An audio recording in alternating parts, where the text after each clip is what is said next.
بسم اللہ الرحمن الرحیم۔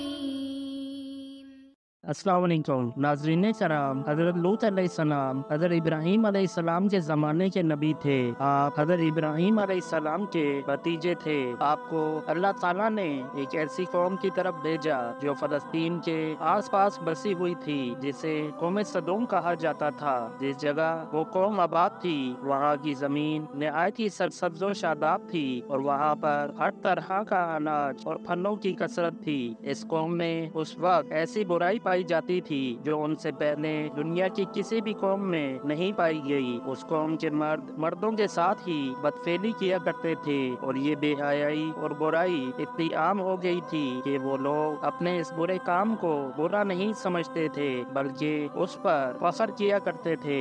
ناظرین کرام، روایتوں میں آتا ہے کہ اس بے حیائی کے کام کی شروعات شیطان نے کی۔ وہ ایک خوبصورت نوجوان بن کر اس قوم میں آیا اور اپنے ساتھ وہاں کے مردوں کو برا کام کرنے کے لیے بہکایا، اور اس طرح قوم لوط میں یہ برائی پیدا ہو گئی۔ وہ لوگ مردوں کے ساتھ بدفعلی کرنے لگے۔ روح زمین پر یہ برا کام حضرت لوط علیہ السلام کی قوم سے شروع ہوا تھا، اسی لیے آج بھی اس برے کام کو ہم جنس پرستی یا ہومو سیکشوئلٹی کے نام سے جانا جاتا ہے۔ حضرت لوط علیہ السلام نے اپنی قوم کی اصلاح کرنے کی بہت کوشش کی۔ وہ کئی برس تک ان کے بیچ میں رہ کر انہیں دین کی دعوت دیتے رہے، انہیں نصیحت کرتے رہے، اور انہیں اللہ تعالیٰ کے عذاب سے ڈراتے رہے، لیکن ان کی قوم پر ان کی باتوں اور نصیحتوں کا کوئی اثر نہ ہوا۔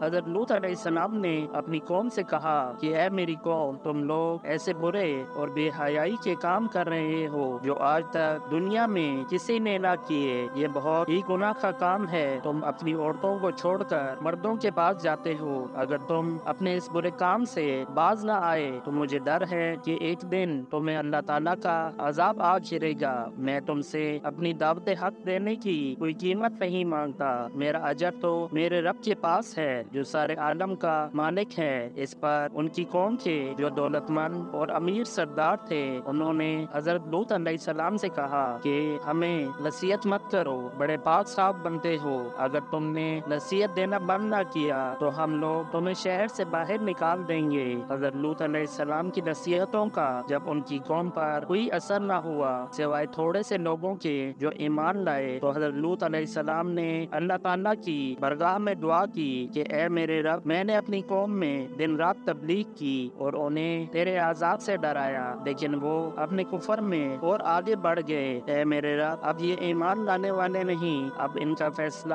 تو ہی کر۔ اللہ تعالیٰ نے قوم لوط کو عذاب دینے کے لیے دو فرشتے بھیجے۔ دونوں فرشتے کم سن خوبصورت نوجوانوں کی شکل میں نازل ہوئے۔ تو پہلے وہ حضرت ابراہیم علیہ السلام کے پاس پہنچے، پھر وہ فرشتے شام ہونے سے پہلے حضرت لوط علیہ السلام کے پاس پہنچے۔ وہ ان کے ہاں مہمان بن کر آئے۔ حضرت لوط علیہ السلام کو اپنی قوم کے لوگوں کی خباثت کا پتہ تھا، اسی لیے جب انہوں نے اپنے کم سن اور خوبصورت نوجوان مہمانوں کو دیکھا تو غمگین ہو گئے، اور دل ہی دل میں اڑنے لگے اور کہنے لگے کہ آج کا دن بڑی مصیبت کا دن ہے۔ انہیں ان کی فکر لاحق ہوئی کہ کہیں ان کی قوم کے لوگ ان کے مہمانوں کے ساتھ کوئی برا کام نہ کریں، اسی لیے وہ جلدی سے اپنے ان مہمانوں کو اپنے گھر کے اندر لے گئے، لیکن ان کی بیوی جس کا نام وائلا تھا، جو کہ منکرہ تھی، دوڑتی ہوئی گئی اور اپنے قوم کے سرداروں اور بدکردار لوگوں کو اپنے گھر میں آئے ہوئے مہمانوں کی خبر دے دی۔ یہ خبر سن کر قوم کے بدکردار لوگوں نے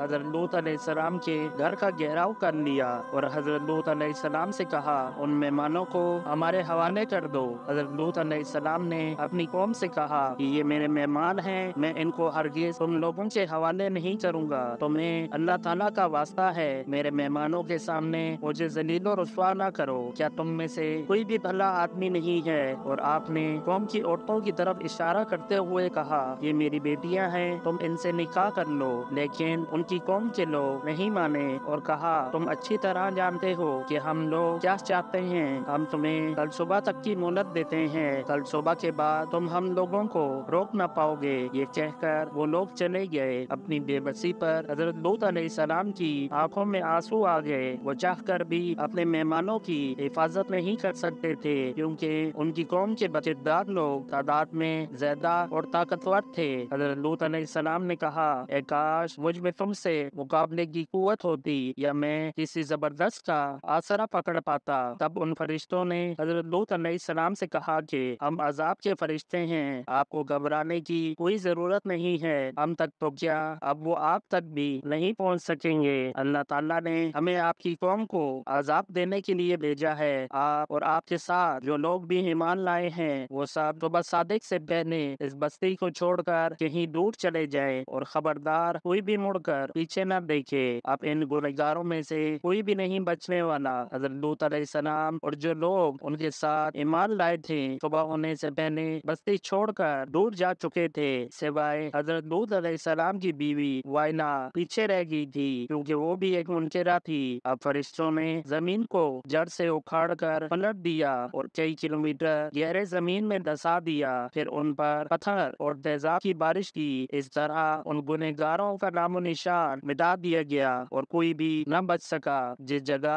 عذاب نازل ہوا تھا وہ جگہ آج بھی موجود ہے، اسے ڈیڈ سی یا مرا ہوا سمندر کے نام سے جانا جاتا ہے، اور آج بھی اس پر جو عذاب ہوا تھا اس کی وجہ سے اس سمندر میں مچھلی تو کیا کوئی کیڑا مکوڑا بھی نہیں پیدا ہوتا، اور اس کا پانی اتنا نمکین ہے کہ اس کو منہ سے لگا لو تو الٹی ہو جائے۔ ناظرین کرام، گنہگاروں اور نافرمانوں کو اللہ تعالیٰ اس طرح عذاب دیتا ہے زندگی میں بھی اور مرنے کے بعد بھی، لیکن افسوس کی بات ہے کہ انسان ان سب باتوں سے کوئی سبق نہیں لیتا۔